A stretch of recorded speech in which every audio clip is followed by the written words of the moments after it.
In response to the word read and preached, perhaps you have some questions, or perhaps you feel a stirring within to take the next steps in discipleship. Well, I would encourage you before you leave this morning to talk with one of the pastors. We'll be down here at the front of the sanctuary. And I also encourage you to give your kind attention to Elder Steve Johnson, who's going to be telling us a little bit about how we can travel further on our spiritual journey. Steve?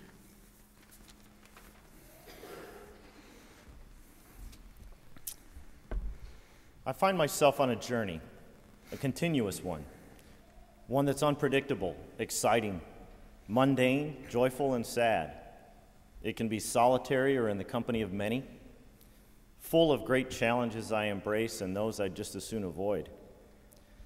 Comfort when things seem to click, discomfort when unknowns and worries seem to rule.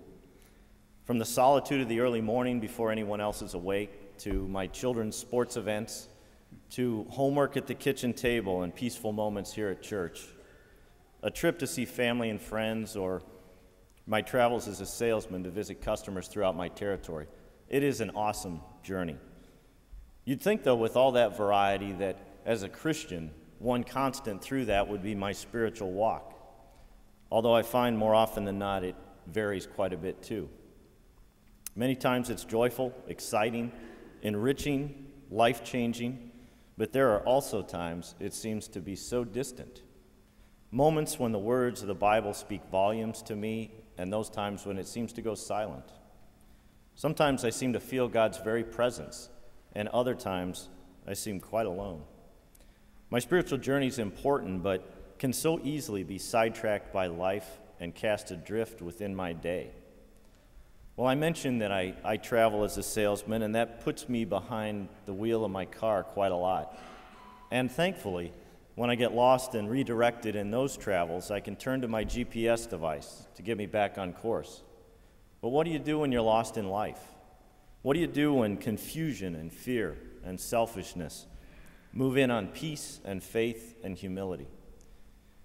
A resource I've found to be very helpful is GPS, or Growth Plan at Second.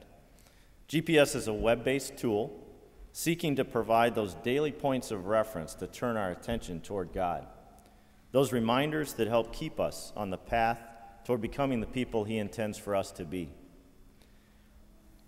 GPS has helped me in a number of specific ways. First of all, I've learned more about what resonates with me in my faith walk. Second, it takes this large, wonderful church and breaks it into smaller pieces in which to engage.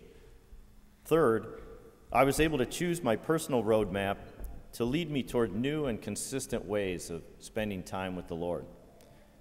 GPS also told me what biblical character I'm most like, which was interesting to consider. More information on GPS can be found in the cards in the pew racks this morning. The more I look for Him, the more I realize He's always there for me. It's never that He's gone. It's more likely that I've stopped seeking Him or listening for Him or living my life in ways pleasing to Him. But GPS provides me focus in my spiritual journey.